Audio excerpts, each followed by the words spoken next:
Diqqat aholiga tezkor xabar. O'zgidromet O'zbekistonda kutilayotgan 13, 14 hamda 15 avgust kunlari uchun tezkor rasmiy ob-havo prognozini e'lon qildi.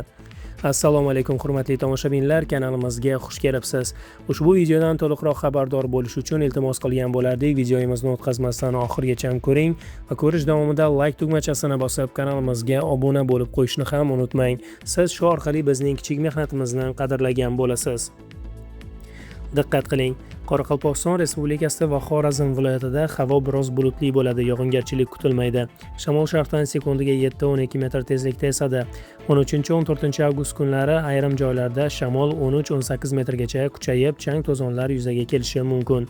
Harorat 13-14 avgustda kechasi 20 darajadan 25 darajagacha, kunduzi 34 darajadan 39 darajagacha issiq bo'ladi.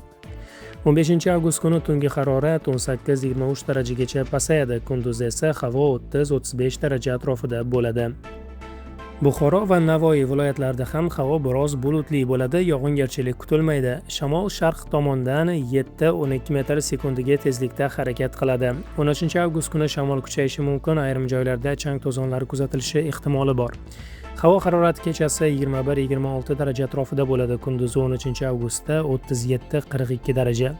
14 hamda 15 avgust kunlari esa 35-40 daraja issiq bo'lishi kutilmoqda. Toshkent, Jizzax, Samarqand va Sirdaryo viloyatlarida havo biroz bulutli bo'ladi va yog'ingarchilik kutilmaydi. Shamol sharqdan sekundiga 7-12 metr tezlikda esadi. 14 avgust kuni ayrim joylarda shamol 13-18 metrgacha kuchayib, chang to'zonlar bilan kuzatilishi mumkin.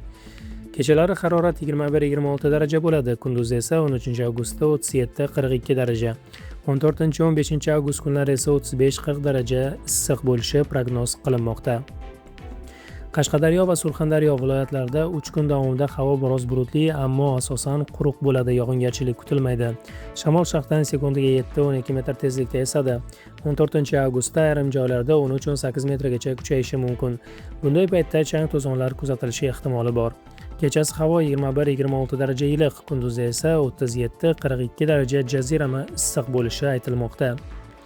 Andijon, Namangan va Farg'ona viloyatlarida havo biroz bulutli bo'lib, yog'ingarchilik kutilmaydi. Bu hududlarda shamol sharqdan sekundiga 5-10 metr tezlikda esadi.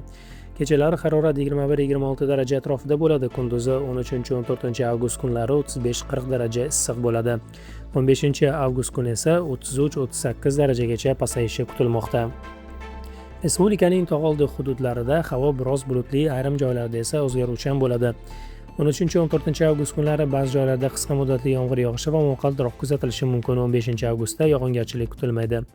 Shamol sharqdan sekundiga 7-12 metr tezlikda esadi. Harorat kechasi 15-20 daraja iliq bo'lib, kunduzi asosan 28-33 daraja issiq. 13 avgustda ayrim joylarda 35 darajagacha ko'tarilishi prognoz qilinmoqda. Hurmatli tomoshabinlar, ob-havo haqidagi eng muhim ma'lumotlarni o'tkazib yubormaslik uchun kanalimizga obuna bo'ling va videolarimizga like bosing. E'tiboringiz uchun rahmat. Keyingi videolarda ko'rishguncha xayr.